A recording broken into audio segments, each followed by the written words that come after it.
자, 이번 코너는 절친들의 사연을 듣고 함께 해답을 찾아보는 시간 갖도록 하겠습니다. 절친들에게 묻습니다라는 코너인데요. 어떤 절친이 보내준 사연이 있는지 우리 장재열 법부님이 네. 한번 읽어주시겠어요? 네, 이게 제목부터 좀 슬픈데요. 무늬만 불자라 슬픈 절친님이 보내주신 질문입니다. 이게 무슨 일로 무늬만 불자라고 하신 건지 제가 한번 읽어볼게요. 네. 안녕하세요. 몇 년 전부터 청년회에서 활동하고 있는 절친입니다. 절에 열심히 다니는 편은 아니지만 시간 날 때마다 가려고 노력하고 있습니다. 그런데 절에 가면 스님 법문도 좋고 법우들도 좋고 어울리는 것도 좋은데 여전히 불교에 대해서는 잘 모르겠습니다. 가끔은 그냥 아무 생각 없이 내가 절에 가고 있는 건가 싶어요. 그래서 절에 다니고 저 종교가 불교예요 라고 말은 하지만 솔직히 제가 진짜 불자인지는 잘 모르겠습니다. 절친님들 이런 제가 이상한가요? 라고 주셨어요. 저는 근데 이거 제가 쓴 건가 싶어서 화들짝 놀랐네요. 네. 아, 진짜 불자인지 네. 모르시겠다는 건가요, 장재열 법부님? 아니 저는 그러니까 이 불교에 대해서 잘 모르겠다라는 말이 많이 와닿았던 것 같아요. 그러니까 아무리 내가 열심히 절에 가고 또 수행생활, 신행생활을 하고 있을까라고 돌아봐도 그래서 불교가 뭔지 나 좀 느꼈니? 라고 생각하면 자문을 하면 글쎄 이렇게가 많이 되는 것 같아요. 그럼 네. 법부님은 불교 뭔지 아시겠어요? 저도 설명을 하기는 조금 어렵지 않나 싶어요. 그냥 저는 행복하기 위해서 불교를 다닌다, 이렇게 절에 다닌다라고 생각은 하고 있는데 이거를 불교가 뭐예요? 라고 물어봤을 때는 조금 어려운 게 있죠. 회장인데. 그래서 요즘 제가 열심히 공부하고 있습니다. 전형적인 대답을 일단 준비를 좀 하셔야겠네요. 네. 정확한 정의를 몇 가지 네네. 그 자주 들을 수 있는 질문들 있잖아요. 그건 자신 있게 대답할 수 있게 준비를 좀 하셔야 될 것 같아요. 네. 어떠세요? 저도 비슷해요.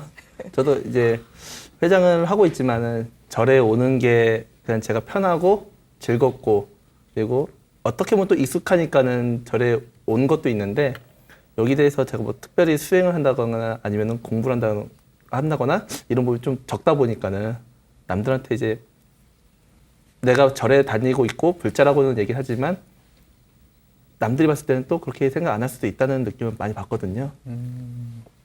그러면은 네. 지금 제가 말씀드렸던 것처럼 전형적인 대답은 자신 있게 할 수 있게.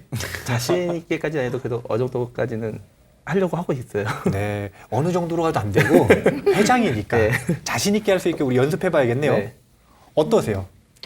저는 이 사연이 제가 열심히 성당에 다니고 있던 시절에 네. 근데 그때는 이제 모태신앙이라고 그래서 어렸을 때부터 아주 자동 반사적으로 가는 거기 때문에 일어나서 주말 되면은 성당에 가서 미사를 보고 왔다 갔다 하고 기도를 하고 정말 그 로봇처럼 왔다 갔다 하는 그런 모습이었거든요. 근데 어느 날 이제 어떤 계기로 인해서 제가 불교에 와서 이제는 절에서 절을 하고 뭐 연부를 하고 사찰을 찾고 하면서 이게 맞다고 생각하고 이쪽에 와서 또 이걸 하고 있는데 또 갑자기 또 예전에 그 습이라고 해야 될까요? 다시 또 연부를 하고 절하고 절에 가고 하는 게 뭔가 자동 반사적인 행동이 된 것 같은 그런 느낌이 조금 있어요. 그러니까 뭐 새로운 습관이 생긴 것 같다. 새로운 습관? 그냥 새로운 습관이 생긴 것 같다. 음. 아, 예. 근데 이렇게 손동작이 네. 성당에 좀 오래 다니신 건 아니에요? 딱 그 얘기를 듣고 나니까 뭔가 손동작이 조금 그러니까 예사롭지가 않은데. 그럼 어쨌든 냉담자는 아니셨네요? 네네. 냉담자는 아니었고 네. 그래도 열심히는 가는데 하지만 내가 진짜 신앙심이 있는지 없는지 신심이 있는지 없는지 그건 잘 모르겠다. 어느 순간에는 이게 지금 맞는 건가? 라고 하는 갑자기 혼란이 올 때가 있는 것 같아요. 아, 알겠습니다. 자, 그러면 우리 한번 또 이제 생각을 해봐야 되는데 이런 순간에 우리 아까 왜 그랬잖아요. 불자들은 전부 다 도반이어야 된다. 이럴 때 중요한 게 뭐냐면은요. 공통된 가치관인 거예요. 공통된 가치관. 네. 불자다? 그러면은 부처님 아들이네요. 그럼 부처님 아들이다. 그러면 불교 공부하는 거잖아요. 그렇죠. 그럼 불교가 물론 철학적인 면도 있고 심리학적인 면도 있고요. 수행적인 측면도 강해요. 근데 종교성을 빼놓고 얘기할 수가 없어요. 그렇죠? 그렇죠. 그래서 불교 철학을 아는 것도 중요하고 수행하는 것도 중요하고 불교 나의 심리를 아는 것도 중요하지만 되게 기본적인 게 종교성을 띠고 있는 이 불교로서의 그러니까 불교가 종교성을 가지고 있으면 누가 교주예요? 부처님이.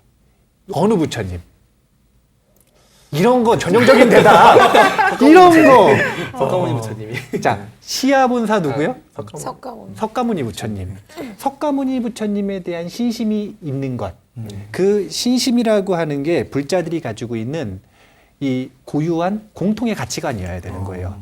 그래서 내가 의심이 날 때마다 네. 나 스스로를 점검하고 의심이 날 때마다 돌아가서 점검해 볼 수 있는 장소가 필요한데 그게 뭐냐면 신심인 거예요. 근데 교수님 사실 저희가 이렇게 활동하면서 스님을 뵙거나 아니면 과거에 청년회에서 좀 활동하셨던 연배가 있으신 스님들, 뭐 선배님들의 얘기를 들어보면 공통적으로 왜 하는 말 있지 않아요? 이렇게 요즘 애들은 신심이 영 없어 뭐 이런 말씀을 정말 많이 하시거든요. 근데 그 말씀을 들을 때마다 오히려 역설적으로 신심이 뭐지? 이런 생각이 정말 많이 드는 것 같아요. 신심 뭘까요, 스님?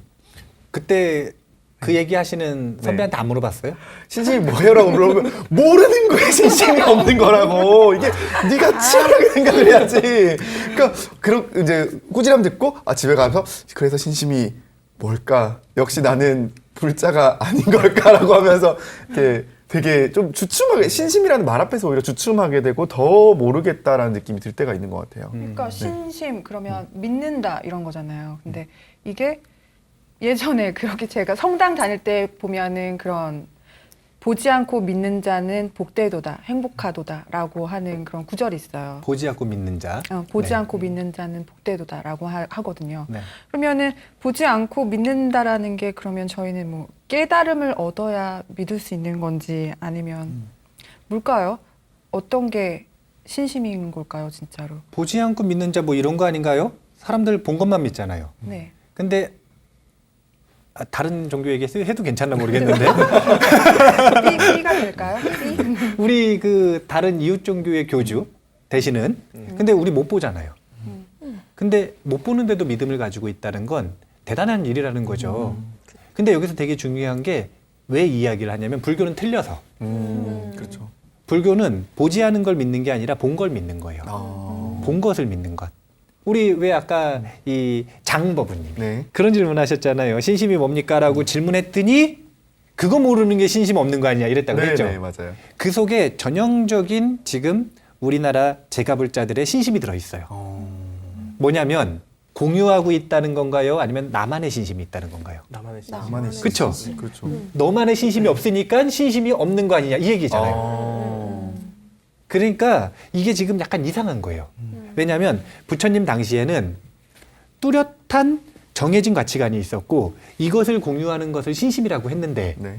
근데 지금 우리한테 그게 좀 부족하니까 어떻게 되는 거냐면 신심이 없으시지 않은데 불자님들이 신심이 있으세요. 어떤 면에서 보면 저보다 훨씬 신심이 있으신 것 같아요. 굉장히 신심이 있으신데 그 신심이 각각 우리 절에서 각각등모체라 그러는데 각각의 신심이 있어요. 그래서 그 모습이 다 다른 거예요. 근데 그렇게 되면 어떻게 되느냐? 가치가 다른 거죠. 네. 그럼 도반으로서 소통이 잘 안 되는 거예요. 그런 것 같아요.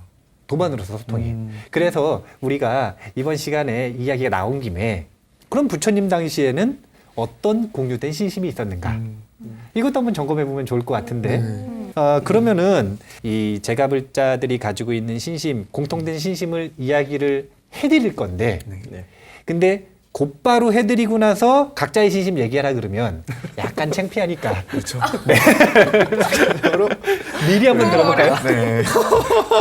미리 한번 들어볼까요? 네, 사실 아까 말씀드렸다시피 저는 신심이 뭔지 너무 궁금해요. 궁금하고. 근데 그런 과정들, 그리고 뭐 선배님들이나 이런 분들과의 그 신심의 이야기들을 듣고 꾸지람도 듣고 뭐 고민하면서 제 나름대로 조금 찾아가면서 느꼈던 제 나름의 생각은 이렇게 뭔가를 무엇일까, 신심이란 무엇일까부터 해서 그런 것들을 궁금해하고 찾아 나가고자 하는 그 의지가 신심이 아닐까라는 생각을 저는 좀 했어요. 그러니까 어떻게 보면 그런 신심들 앞에서 그 개개인이 다른 신심들 앞에서 그리고 이 20대 청년 세대들은 신심이 없다라는 말 앞에서 신심을 알고 깨닫고 찾기를 포기할 수 있잖아요. 근데 그러지 않고 계속 무언가를 찾아가고자 하는 사실은 이 의지 자체가 신심의 시작인 걸까? 저는 그 정도, 아니 제 생각에는 1단계 정도의 결론이랄까요? 제 나름대로는 그렇게 생각을 해봤습니다. 자, 그러면은 어딘지 모르는 섬을 찾아가고 있어요. 네, 지금 망망대해에 맞아요. 뗏목을 하나 띄웠습니다. 네. 나침판은 있나요? 나침반은 찾아봐야 될 것 같은데 저는 그 나침반 뗏목이 제가 자기 스스로의 그 의지라고 생각을 하고요. 나침반 또는 뭐 망원경 같은 그런 작은 도구들이 아마 도반이 아닐까 그런 생각을 좀 하게 되는 게 그러니까 조금 이 스님 아까 말씀하셨지만 공유하지 않고 다 각각의 신심을 가지고 있지만 공유하려는 시도들 자기의 신심, 자기가 신심이라고 생각하는 것들, 방황하고 있는 것들을 주변 친구들한테 꺼내어 보이면서 이야기하는 게 나침반이자 망원경이 되지 않을까 그런 생각을 좀 해봤습니다. 그러면은 신심이 어떤 거라고 생각하세요? 자발적인 수행이 가능할 때라고 해야 될까요? 그러면은 수행하기 전까지는 신심 없는 거고 아니 그 수행이란 단어가 뭔가 뭐 절을 하고 연불을 하고 그런 게 아니라 무언가 했을 때 그 행복감이랄까 그 마음이 이렇게 환희심처럼 이렇게 우러나오는 그런 것들이요. 그러니까 언젠가는 이렇게 절에 다니게 된 게 어떻게 보면은 친가는 천주교라고 하지만 외가댁은 또 불교기 때문에 어느 날은 뭐 부처님께 감사합니다가 아니라 저는 할머니께 너무나 감사했거든요. 그래서 막 그 뭐랄까 눈물이 펑펑 나면서 할머니에게 갑자기 전화를 해서 할머니 정말 사랑해요. 갑자기 뜬금없이 그러니까 너 왜 그러니? 막 그러다가 아니 할머니 너무 사랑해요. 할머니 때문에 제가 갑자기 부처님을 알게 된 게 이게 너무나 좋은 것 같아요. 그러면서 굉장히 전화를 하고 막 펑펑 울면서 되게 기쁘다고 전화를 끊은 적이 있거든요. 그런 모습들을 느낄 때가 신심이 아닐까 싶어요. 저한테는. 지금 제가 두 가지 단어가 들리는데요. 하나는 할머니 사랑해요 단어 나왔죠. 네. 할머니 사랑해요. 왜냐면은 우리 법우님한테는 할머니가 부처님인 거예요. 그러니까 일단 할머니 사랑해요 여기 나왔어요. 그리고 두 번째는 자발성이라는 단어가 들렸거든요. 그러니까 이 법우님이 생각하시는 신심에 대한 정의 이것과 신심의 측정 정도까지 예측해 볼 수 있는 그런 두 가지 단어가 나왔어요. 자발성이 있어야 신심이 좀 높은 거고 자발성이 아직 없으면 신심이 있을지는 모르지만 아직은 조금 미약할 수가 있다. 우리 이제 이런 것들을 종합해가지고 네. 신심에 대한 이야기들을 좀 들어봤으니까 네. 공통의 신심을 보기 전에 그거 보기 전에 네. 한번 신심 점수 매겨보고 하고 네 매기는 건가요? 그리고 나서 보고 또 매겨보고 아침에 시험 보고 저녁 때 시험 보고 그런 거죠. 주관식에서 객관식으로. 네. 자 그러면은 저부터. 막무가내예요. 막무가내라. 아무런 기준도 없어요. 그냥 내 기준으로 나는 신심이 네. 100점 만점 그럼 너무 진짜 약간 수능 보는 것 같으니까 그거 말고 5점 만점에 5점 만점. 더 어려운데요. 그럼 제가 10점 만점에 10점 만점. 제가 귀가 얇아가지고 금방 바로 자 10점 만점에 몇 점? 저는 또 전가요? 잠깐만. 우리 청년들인데 네. 그냥 탁 나와야 돼. 4.72점. 4.72? 4.72점. 4.72? 네. 버부님은요? 저는 9점. 9점. 네. 한 6점 정도? 6점. 저도 6점. 6점. 이러면 내가 뭐가 돼요? 내가 더 이상한 것 같은데. 지금 평균이 괜찮은 것 같은데요? 12점, 13.72점? 4.72점이요. 그러니까 13.7이지, 네, 그다음 12. 12. 평균이 괜찮은데요. 평균이 괜찮습니다. 네. 그러면은 제가 이제 공통된 신심에 대한 이야기를 조금 해드릴게요. 왜냐면 길면 방송 시간 다 잡아먹으니까. 방송 시간 다 잡아먹으니까 조금만 해드릴게요. 안 그래도 이제 작년에는 제 서방정토 극락세계 이야기 가지고 강의를 많이 했어요. 근데 올해는 무슨 주제 가지고 할까 하다가 신심에 대한 이야기를 하자. 왜냐면 저도 청년들 보고 그 생각을 한 거예요. 청년들하고 주기적으로 만나는 시간이 있는데 그때 보니까 청년들한테 도대체 무슨 얘기를 해야 신심이 날까? 제가 보기에는 약간 신심이 미약한 것 같은데 네. 어떻게 해야 신심이 날까? 이 생각이 나서 네. 이제 우리 청년들이 이해할 수 있게 청년들에게 좀 트렌드에 맞게 어떻게 신심을 설명할까 고민을 하면서 이제 책을 썼는데 거기에 보면 목차가 있어요. 맞아요. 근데 그 목차 자체가 사실은 신심의 순서예요. 거기 보면 제가 신심을 7가지로 나눴습니다. 네. 사실은 우리 같은 세대죠. 그렇죠. 그렇죠. 저도 80 거기 속해요. 70, 80, 8090. 네. 8090. 지금 한 분의 70으로 예측되고 70 도대체 누구요? 있어요. 70이 도대체 누구예요? 70년대가 도대체 누구예요? 네. 그러면은 내가 보기엔 90도 없을 것 같은데요? 있나요? 90은 없네요. 네. 그럼 다 80년대생들이잖아요. 지금 다 80년대생들이니까 같은 세대인데 우리 세대는 그 전 세대하고 다른 게 막연하게 뭐가 신심이냐 이렇게 묻는 것보다 점검해 볼 수 있는 뚜렷한 기준을 주는 게 훨씬 더 명확하게 받아들여지는 것 같아요. 네. 그래서 제가 7가지로 사실은 세분화해서 나눈 거예요. 일종의 체크리스트 같은 거네요, 스님. 그렇죠. 대신 이제 그 7가지가 순서가 있어요. 네. 이렇게 깊어지는 거예요. 그래서 그걸 하나하나 한번 점검해 보시는 거예요. 네. 이제 그 책에 보잖아요. 그러면은 의심이라는 애가 나와요. 청년이에요. 네. 한국불교 청년. 근데 의심이 너무 많은 거예요. 어. 하지만 본인 뭐 하고 싶냐면 부처님 진리 찾고 싶어요. 굉장히 역설적이죠. 그렇죠. 근데 의심이 많아가지고 막 노력을 해도 잘 돼요, 안 돼요? 안 되죠. 네. 그때 누가 나타나냐면 신심이가 나타나요. 신심이. 그래서 이 신심이가 7가지 챕터 내에서의 신심을 점검해 줍니다. 이야기를 쭉 이끌어 나가면서. 근데 그 중에 첫 번째가 뭐냐면요. 의심이에요. 네. 아직 부처님에 대해서 뚜렷한 신심이 없어요. 그럼 불자예요, 아니에요? 불자 아니에요? 아직 아닌 거예요. 아직 아닌 거예요. 그래서 지금 뭐냐면은 입문자인 거예요. 입문자. 입문하고 싶은 사람. 아직 불자로 입문하지 않았을 때 첫 번째 가져야 되는 신심은 이게 되게 중요한 건데 일단 첫 번째는 부처님을 사랑해야 돼요. 사랑. 그래서 첫 번째 애불신심이라 그랬는데 애불신심. 악길 애자 썼습니다.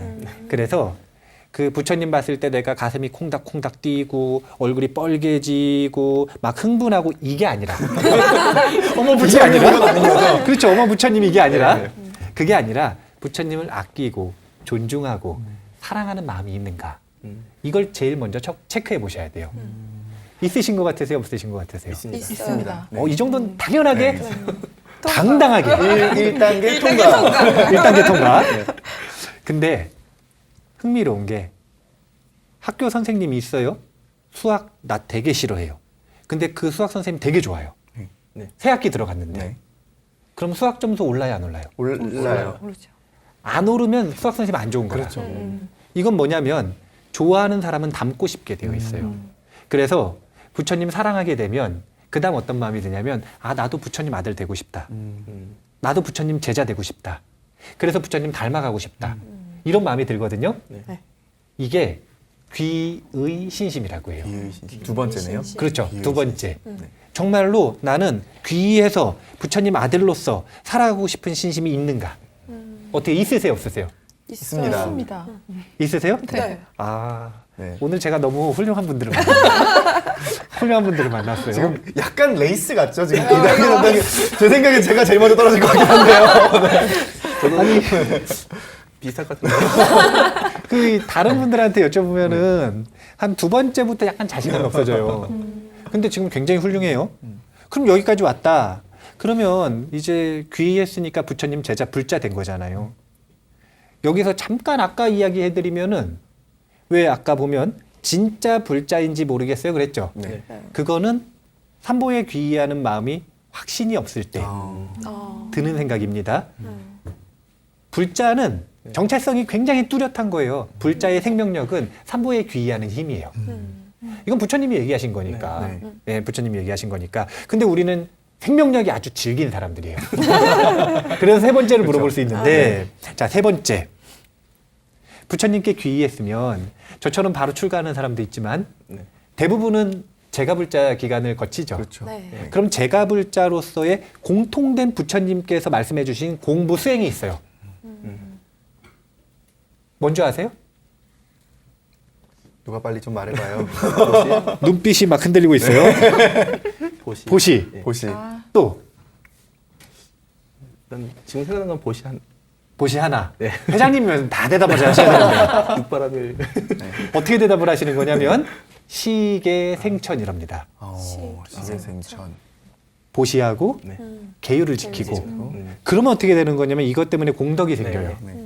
그래서 그 공덕으로 천상의 영광을 누리는 생천의 영광을 누리게 된다는 거예요. 부처님 당시의 불교에서는요, 제가불자들의 불교를 배우는 목적이라고 하는 건 사실은 제가불자들은 해탈 열반이 아니었어요. 네. 뭐였냐면 이 생에 좀 더 나은 삶을 살고 네. 고통에서 좀 벗어나고 그리고 생천하는 거. 생천. 천상에 태어나서 천상의 영광을 누리는 거. 아. 이게 제가불자들의 공통된 목표였어요. 이걸 벗어나면 출가해야 되는 거죠. 네. 아, 생천이 해탈 열반과는 또 다른 의미로 제가불자들의 그런 과정이었던 거군요. 그럼요. 그러니까 우리나라에서 불교하면 어렵다라고 하는 이미지를 가지고 있는 것 중에 하나가 불교의 제1 목적은 해탈이 맞아요. 근데 단 하나의 목적은 아니에요.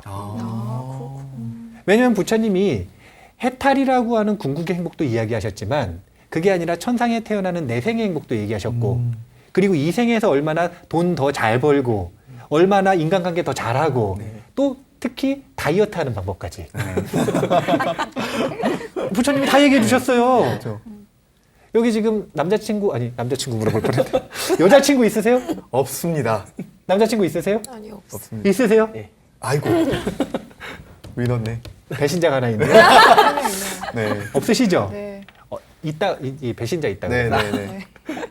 그러면 있으시니까 부처님이 그 제가불자들한테 이런 얘기해 주세요. 뭐라고 얘기해 주시냐면은 부부는 아직 아니지만 네. 애인이잖아요. 애인끼리 잘 지내시려면 의무가 있대요. 아내가 해야 되는 의무도 있겠죠. 남편이 해야 되는 의무도 있겠죠. 네. 근데 우리는 남편 입장이니까 남편은 어떤 의무가 있냐면은요. 그 아내에게 주기적으로 반짝이는 걸 선물을 해줘요. 반짝이는 것. 부처님이 그렇게 말씀하셨다고요? 부처님 말씀하셨어요. 세상에. 반짝이는 거. 반짝이는 보석. 네. 보석. 자기 나름대로의 경제 수준이라는 게 네. 있잖아요. 거기에 맞게 여성들이 좋아하는 그 보석이나 폐물들 있죠. 이걸 주기적으로 선물해 줘야 된다고 그러셨어요. 이게 제가 먼저 든 생각은 우리가 이렇게 그저 성법은 우리가 비불자들도 보잖아요. 우리는 또 네. 얘기를 하자고요. 불교가 이렇게 좋은 종교니까. 네. 아, 물론 네. 남편만 그런 의무가 있는 게 아니라 네. 아내도 있어요. 어떤 거죠? 뭔가 그때 당시에 이제 그 세계관이라 네. 그때 당시에는 사실은 여성들의 인권이 좀 많이 없을 때잖아요. 그래서 그 의무를 보면 철저하게 남편을 잘 섬기는 거. 철저하게 남편을 잘 섬기는 거. 거기에 초점이 맞춰져 있어요. 초점이 맞춰져 있는데 그렇게 하면 남편은 4가지 또는 5가지 의무를 얘기하셨는데 그 중에 하나가 보석을 선물해야 되는 거예요. 기브 앤 테이크. 이게 명확하게 딱 제시를 해주시는 거예요. 부처님의 가르침이 현실적이에요. 그러니까 오직 하나의 목적인 해탈로 초점이 맞춰져 있는 게 아닌데 물론 궁극엔 글로 가도록 유도를 하시지만 그게 아닌데 거기만 너무 초점을 맞추다 보니까 어렵다고 생각을 하는 거예요. 그래서 우리는 제가불자들이 공부하는 수행에 대해서 명확하게 알아야 될 필요가 있어요. 그게 뭐냐면 부처님 당시에는 시계생천이었다. 근데 여기서 시계생천에 없지만 중요한 단어가 있어요. 네. 그걸 잘하려면 그게 뭐냐면 보시지계가 공덕을 만든다. 그리고 이 공덕이 생천의 영광을 만든다. 즉 공덕에 대한 신심이 있어야 돼요. 불자라면 선업이 만드는 공덕에 대한 신심이 있어야 돼요. 공덕이라는 건 결국 이거예요. 내가 하는 행위가 결국엔 남아요. 네. 그렇죠. 요즘에 그 무슨 단어라 그래요? 그 인터넷 구글 그거 다 남는 거 그거. 데이터 다 남는 거 그거. 데이터 다 빅데이터. 빅데이터. 빅데이터 시대이기 때문에 우리 이제 그냥 상식적으로 이해하는데 우리 행위 전부 다 기록됩니다. 맞아요. 전부 다 남아요. 네. 네. 그 중에서 행복을 불러오는 기록을 공덕이라 그러는 거예요. 근데 여기까지 신심을 가질 때는 아직 눈이 조금 덜 벌어졌어도 이게 그냥 공덕이 있다 그러면 그냥 대놓고 믿을 수가 있어요. 근데 제가 아까 얘기했던 것처럼 안 보고 믿는 건 불교의 신심이 아니에요. 네. 봐야만 신심이거든요. 그러니까 뭘 봐야 되냐면 악과 선을 분명하게 구분할 수 있어야 돼요. 그리고 악업이라고 하는 거, 불선업이라고 하는 게 어떤 고통을 불러오는지, 선업이라고 하는 게 어떤 행복을 불러오는지를 명확하게 보고 거기에 대해 신심을 가지는 게 네 번째, 다섯 번째예요. 그래서 네 번째는 그칠 지자 해가지고 네. 지약신심이라 그랬고, 네. 다섯 번째는 닦을 숫자 해서 수선신심이라 그랬어요. 이 행위하면 악행이라 고통을 받는다라는 걸 알고 안 하려고 하는 지약신심. 있는 것 같으세요? 없는 것 같으세요? 저는 여기서 기권하겠습니다. 저는 여기서 기권하겠습니다. 네. 아, 혹시 방송의 재미를 위해서 기권하신 건 아니요, 아니죠? 아니요. 저는 딱 말씀하시는데 몇몇 가지의 저의 이 지키지 못하는 것들, 뭐 네. 늦은 밤까지 술을 마신다거나, 아. 뭐 친구들 아픈 친구들 보면서 어떨 때는 그냥 지나치기도 한다라거나 그런 것들이 굉장히 많이 파고 들어와서 여기서 근데 사실 많은 분들이 기권하실 것 같아요. 우리 일반 청년들이라면 네. 난 불심이 있어 하는 친구들도 여기 정도에서는 멈추지 않을까 싶은데요. 아, 네. 그럼 어쨌든 찔리는 게 있으셔서. 네, 저는 기권하겠습니다. 아, 알겠습니다. 어떻게? 저는 있다고 생각하는데 네. 지금 술 얘기를 하셔가지고. 근데 같이 죽자 이거죠? 근데 저는 그래도 술을 마실 때 제가 딱 조절을 해서 제가 딱 마실 수 있는 만큼만 마시고 이렇게 하는 편이라. 그리고 그 외에 나머지 것들에 있어서 항상 그런 악업을 짓는다는 걸 느끼고 있고, 요번에 자비도량차법 기도를 하면서 되게 많이 또 느끼고 있어서 조심하고 있거든요. 그래서 저는 있다고 생각합니다. 있다. 네. 저는 이거 좀 생각을 해봐야 될 것 같은데요. 네. 저도 제가 좋다고 생각하는 부분이 아닌 거에 대해서 멈출 수 있다고 자신 있게 얘기하기가 조금 어려운 부분이 있어서. 그러면 세모? 네. 아, 세모입니다, 세모? 저는. 저는 있어요. 있다. 네. 자, 그러면은 다음 거는 혹시 있을 수도 있으니까 한번 들어보세요. 이거는 악업이잖아요. 그거 말고 선업. 이게 선업이고 이것이 공덕이 된다라고 부처님께서 경전에서 인연경 같은 데 보면은 되게 다양하게 얘기해 주시잖아요. 그것들을 받들어 행하는 마음이 있는가? 오, 이거는 또 저는 있는 것 같아요. 있어요? 네네. 아, 네 번째 건너뛰고 다섯 번째는 있다. 이게 가능할 수 있는 건가요? 가능합니다. 네. 가능해요. 가능합니다. 네. 어떤 것 같아요? 네, 저도 있습니다. 있다. 아, 너무 훌륭하다. 있다, 없다. 있습니다. 있다. 있어요. 어떡하지? 자, 제가 이제 정말 넘기 힘든 신심 하나를 알려드릴 거예요. 여섯 번째는요, 사실은 부처님 당시에는 제가불자들에게 해당되지 않는 수행이었어요. 제가불자들에게 해당되지 않는 가르침. 누구에게 해당되는 가르침이냐면 스님들에게, 출가자에게만 해당되는 가르침이었어요. 네. 그게 뭐냐면 부처님의 본론. 부처님의 가르침의 본론. 성당 다니면은요, 세인트 붙이는 분들 있죠. 세인트요? 성인이라고 세인트 붙여주시는 네네네. 분들. 그분들 세인트 붙이는 기준이 뭐예요? 약간의 희생이 좀 많이 따르는데 그게 그런 것에 거의 거침없이 그대로 자기가 믿는 대로 가시는. 그럼 뭔가 뚜렷한 기준이 좀 있는 것 같으세요? 없는 것 같으세요? 기준들이 좀 있어요. 있어요? 네, 그걸 또 시험을 해서 이 사람이 성인이 될 것에 적합한지에 대한 그런 심사까지 다 거치고 되게 까다롭게 심사를 해요. 자, 그러면은 불교에도 네. 성인과 범부를 나누는 기준이 있을까요? 없을까요? 있는 것 같은데요. 뭘까요? 뭐죠? 좀 넘겨주고 싶어요. 왜 절 보시죠? 넘어갔네요. 뭘까요? 뭐죠? 자, 뭐죠? 안 돼. 대답하세요, 빨리. 아, 너무 명확한 기준이 있는데. 너무 명확한 기준이 있어요. 뭐죠, 스님?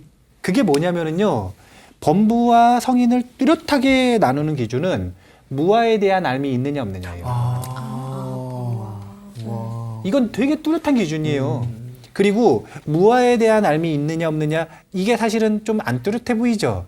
그런 분들을 위해서 무아에 알미 없는 사람이 묶여있는 10가지 족쇄가 있어요.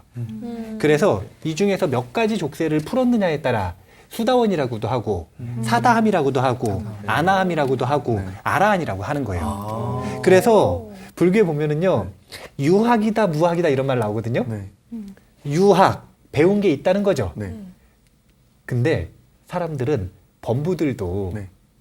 시계에 생천해가지고 공덕이 많아지면 불교를 좀 배웠다 그러면 자기 유학이라고 생각하는데 그거 아니에요. 여기서 유학할 때 학자는 무아에 대한 배움이 있는가. 그래서 수다원부터 유학이라 그래요. 그리고 아라한이 되면 10가지 족쇄를 전부 다 끊었기 때문에 무아에 대해서 더 이상 배울 게 없어서 무학이라 그러는 거예요. 무학이 배우지 않은 자가 아니라 다 배워서 더 이상 배울 필요가 없는 자. 배울 게 없는 자. 그러니까 그 학이라고 하는 게 뚜렷한 기준이에요. 근데 그 학이라는 게 뭐냐면 무아에 대한 신심이 있느냐 없느냐. 그래서 부처님 당시엔 제가불자들에게 무아에 대한 설법을 안 하셨어요. 왜죠, 스님? 왜냐고요? 네. 시계 생천이 안 되면 안 한 거죠. 아. 시계 생천 그다음에 선과 악을 구분해서 네. 선은 받들어 행하고 악을 그칠 수 있는 실천 수행이 안 되면 안 하신 거예요. 듣기 이전의 것들을 먼저 자기가 더 하고 나서 배울 수 있는 가치니까. 그렇죠. 아니, 마치 이런 거예요. 초등학교 수학, 중학교 수학, 고등학교 수학이 있어요. 초등학교 때 제일 중요한 거 덧셈, 뺄셈, 맞아요. 곱셈, 나눗셈. 네. 그다음에 중학교 때 인수분해. 그다음에 고등학교 때 미분적분 있잖아요. 이거 다 안 배우고 대학 대수학 배우는 거예요. 되겠어요, 안 되겠어요? 모르죠. 그럼 너무 어렵죠. 그렇죠. 그러니까 부처님은 친절하신 거예요. 안 가르쳐 줬다 그래서 안 가르쳐 주셨다 그래가지고 불친절한 게 아니라 친절하신 거예요. 되게 친절하신 거예요. 그래서 제가불자들 중에서 시계생천 잘해요. 네. 그래가지고 무아에 대한 가르침을 배우시는 분들이 있어요. 그러면은 제가라고 안 했어요, 이제. 뭐라 그랬냐면 학가라 그랬어요. 학가. 들어본 적 구분을 명확하게 딱 하신 거예요. 이게 다 이렇게 떨어지게 부처님 당시에는 그 가르침에 구분이 있었단 말이에요. 그래서 이제 6번째 신심은 부처님의 본론, 무아에 대한 신심이 있는가. 여기서 레벨 4에서 저는 멈췄습니다. 여기서 떨어지나요? 자, 무아에 대한 신심이 있는가. 죄송합니다. 아, 네. 다행입니다. 미리 기부업해서. 자, 그러면은 그 6번째는 우리가 그런데 네. 왜냐면은 앞에 거 우리가 그 전에 얘기 들어보신 적 있으세요, 없으세요? 다 있는 것 같아요. 근데 뚜렷하게 신심 점검할 때 네. 이렇게 체크표를 놓고 점검을 해보신 적이 있으세요? 없어요. 네. 그러니까 지금까지 그걸 안 해봤으니까 6번째 몰랐다고 치고 네. 네. 7번째는 그래도 제가불자와 네. 출가불자에게 전부 다 해당이 되는 신심입니다. 그게 뭐냐면은요, 공덕 중에서 최고의 공덕이 있는 것이 무엇이냐고 제석천왕이 네. 부처님한테 수많은 천신들과 함께 와서 질문한 적이 있어요. 그때 부처님이 뭐라고 얘기하셨냐면 공덕 중에 최고의 공덕은 법보시 공덕이다. 법보시. 즉 전법 공덕이다. 그렇죠. 그리고 그게 왜 그런가에 대해서 설법을 해주시는데 전법은 지금 사국의 하나를 전하는 것 같지만 새로운 붓다가 잉태되는 순간이다. 너무 멋지다. 소름 돋았어, 나. 새로운 붓다가 잉태되는 그 순간이다. 그래서 전법이라고 하는 것이 최고의 공덕이 있고 그 다음에 내가 전한 그 상대방이 이 순간 부처님이 되는 시작이 된 그 순간이다라고 하는 데에 대해서 신심이 있는가? 전법 신심. 이게. 5는 나왔지만 자신감 있게 대답을 왜 안 하시죠? 그렇죠. 저희 이제 리스너 아닌가요? 6에서 저희 다 이제 멈췄고. 아니에요. 7번째는 다 해당되는 거예요. 와, 근데 이게 진짜 듣는데 오 하면서도 오 이렇게 되는 느낌이 있는 것 같아요. 어떻게 있으세요? 네. 어떤 신심? 큰 거는 아닌데 아까 그 새로운 부처님을 그 잉태하게 하는 그 말씀했잖아요. 그러니까 그 말이 진짜로 아까 닭살 돋을 뻔했어요, 정말. 그러니까 큰 일을 한 건 아니지만 가끔 이제 버부들은 아니에요. 어떻게 하다 S로 알게 되고 아니면 방송을 봤던 그런 분들이 불교 같은 거 되게 좋은 것 같아요라고 약간의 호기심을 보이게 하면 낚였다. 딱 쓰는데 바로 저 그 연락처나 카톡 같은 걸 한번 주세요라고 말하거든요. 그러면은 그분을 이제 그 다음부터 귀찮게 좀 해요. 아침에 일어나거나 이제 좋은 글을 읽으면 글을 계속 보내거든요. 여기저기로.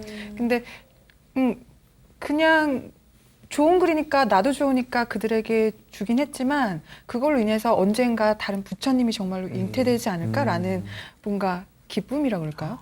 그게 생긴다고 할까? 기쁨이 생기면서 또 실천도 하신다는 거잖아요. 그렇죠. 네. 대부분의 사람들이 그렇게 생각합니다. 글 하나 보내는 게 뭐 소용이 있겠나. 맞아요. 그런 생각해요. 그렇죠. 그건 전법 신심이 없는 거예요. 공유하는 그게 없는 거죠. 뭐냐? 가치관. 그 중에서 어떤 가치관이냐면 모든 것은 기록된다. 이것에 대한 신심이 없는 거예요. 그렇네요. 모든 것이 기록된다라는 걸 알면 그 글귀 하나가 무아의 씨앗이 돼서 인과 연이 만났을 때 불성의 꽃을 피우게 됩니다.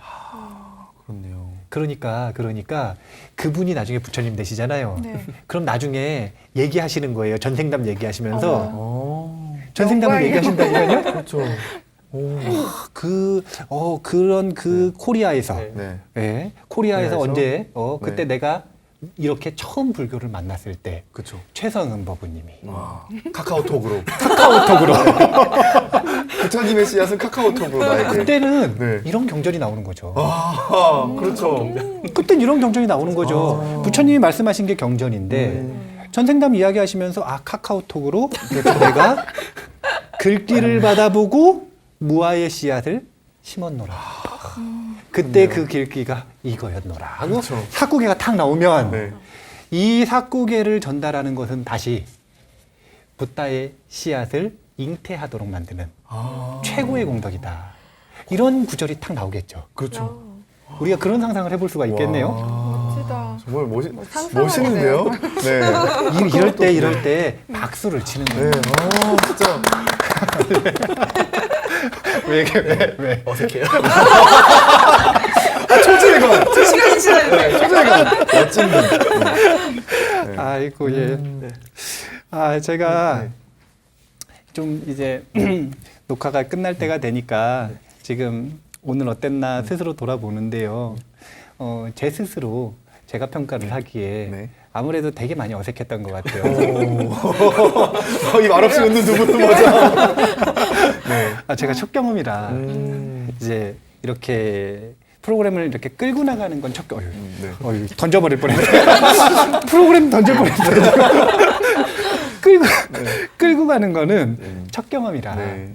그래서 끌고 가는 사람으로서의 그 역할이 아직 좀 사실은 미흡했던 게 사실인 것 같은데 이게 이 얘기는 무슨 얘기냐면은요. 다음번에 더 잘할 거란 얘기예요. 이렇게 대답을 해야 된다는 거예요. 아시겠죠? 자, 불교를 잘 아세요? 네. 예. 이렇게 대답을 하셔야 되는 거예요. 네. 네. 아프리카 TV 가지고 전법 잘 하실 수 있죠? 대단히 잘할 수 있습니다. 이렇게 대답을 하셔야 되는 거예요. 저희가 첫 시간을 이렇게 잘 보냈으니까요. 잘 보냈으니까 우리 청년불자 여러분들이 활동하시고 있는 걸 우리 불자님들이 또 잘 모르는 경우도 있고 그리고 또 청년들끼리도 그렇죠. 어디서 활동을 해야 되는지 잘 모르는 경우도 있고 근데 우리가 선두주자로서 오늘 첫 걸음을 뗀 겁니다. 그래서 우리가 되게 역사적인 순간이에요. 그렇죠. 네. 네.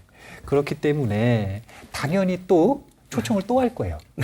네, 초청을 또 할 겁니다. 왜 헛웃음을? 네. 스님 말씀하시잖아요. 다음번엔 더 잘할 겁니다. 네, 네. 더 네, 잘. 초청을 또 할 거예요. 네. 초청을 또 할 거거든요. 네. 그때 또 오셔가지고 네. 그때 또 이렇게 잘 청년 불자로서 살아가는 이야기를 해주시면 좋을 것 같고요. 제가 오늘 더 이야기 듣고 싶은 것도 많고 더 하고 싶은 이야기도 많은데 일단은 프로그램이 시간이라는 게 있으니까 어느 정도 좀 정리하는 시간을 가져야 될 것 같아요. 네. 제가 각각의 단체 홍보할 수 있는 시간 좀 드릴게요. 알겠습니다. 오늘 여기 이쪽부터 한번 해볼까요? 네. 저오빠 저언니에서는 그 한 달에 한 번씩 오프라인 모임을 하고 있어요. 오프라인 모임이요. 네. 직접 만나서 뭐 대화를 하고 여러 가지 뭐 좋은 강연을 듣기도 하고 책을 보기도 하고 그러거든요. 뭐 아니면 좋은 스님을 만나 뵙기도 해요. 그래서 그런 기회를 뭐 기존의 불자분들도 오실 수 있지만 이제 관심이 있는 분들도 서스럼 없이 오실 수 있는 곳이기 때문에 청년회에 바로 가기 좀 약간 뭔가 뻘쭘해라고 하신다 그러면 저롯바 저런이를 거쳐서 내가 가까운 사철에 저희가 제대로 연결을 해드릴 수가 있고요. 그리고 아프리카 방송으로 매주 목요일에 만나고 있습니다. 그래서 그때도 또 굉장히 서스럼 없이 수다를 떨 수 있거든요. 네, 그리고 페이스북이랑 네이버 카페 명으로 해서 저롯바 저런을 찾아서 저희를 찾아오시면 됩니다. 봉은사 청년회도 저희는 이제 매주 토요일 4시에 법회가 있고요. 토요일 4시. 네. 일요일 4시. 4시입니다. 4시. 네. 4시. 오시는 길은 찾기 쉬우세요. 지하철 타고 9호선에서 봉은사역에 내리시면 바로 연결돼 있습니다. 오셔가지고 네. 아무나 붙잡고 보우당이 어디냐고 물어보시면 보우당? 예, 네, 보우당이 보우당, 어디냐고 보우당. 물어보시면 다 알려드릴 겁니다. 네. 알겠습니다. 보우당 4시. 우리 조계사 청년회도 소개해 주세요. 네, 저희는 연수원이라는 또 교육 기구가 있어요. 저희 청년회 내부에. 그래서 네. 2달 동안 연수 과정을 거치고 나서 회항을 하면 이제 청년회 활동을 할 수 있는 그런 시스템이 되어져 있어서요. 홀수달 첫째 주 토요일에 4시부터 7시까지 연수원 교육을 하고 있고요. 기본 이제 청년 회원이 되면 화요일 7시 반과 그리고 토요일 4시에 조계사에서 진행하고 있습니다. 저는 뭐 일단은 그런 얘기 드리고 싶어요. 보시는 분들 중에 또 불교에 대해서 멀리 느껴지시는 분들은 아까 최성원 법우가 말씀하셨듯이 다양한 온라인 컨텐츠들이나 아프리카 방송 같은 걸 보시겠고, 또 서울에 계신 분들은 봉은사나 조계사가 있겠지만 이 방송 보시는 분들 중에 서울에 거주하지 않은 청년분들도 분명히 있으실 거라고 생각해요. 그리고 또 뭐 보시는 보살님들 중에서도 우리 자녀가 우리 지역에 있는 청년회를 좀 갔으면 하시는 분들 계실 텐데, 그럴 때 저희 대한불교 청년을 찾아주시면 각 지역에 각 마을에 어떤 사찰 청년회가 있는지 어떤 청년회가 있는지 알려드리고 청년회로서 시작하실 수 있는 전 국민의 청년 활동을 위해서 지원하고 있으니까요.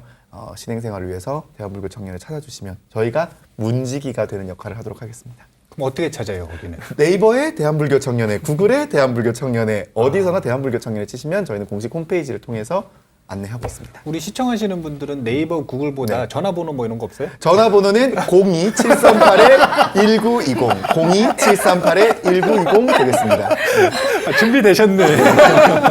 준비되신 분이세요. 아, 그러면은, 아마 이제 이 첫 방송 나가면은요, 첫 방송 나가면, 아, 정말로 이렇게 우리 아들, 딸들이 부처님 믿고 이렇게 의지해서 공부하고 있구나. 정말 낯설게 받아들이시는 분들도 계실 텐데, 분명 그런 마음 들 거예요. 내 아들, 딸들도 갔으면. 맞아요. 그리고 그분들이 이렇게 문의해서 가게 될 겁니다. 가게 될 거니까요. 아마 오늘 저희가 이렇게 모인 인연 때문에 전국적으로 많은 청년들의 마음에 부처님의 씨앗이 심어지지 않을까. 그런 기대를 하면서 오늘 이제 마무리를 해야 되는 시간인 것 같아요. 너무 아쉽지만 그래도 맞춰야 되니까 우리 다음 이 시간에 만나 뵙기로 하는 또 우리 약속된 인사 있잖아요. 우리 요거 다 같이 한번 또 해봐야 되는데 제가 이렇게 멘트 잘하면은 하셔야 돼요. 네. 아시겠죠? 자, 그럼 제가 멘트 하겠습니다. 절에서 만난 친구들의 속풀이 수다. 청춘 토크쇼 절친!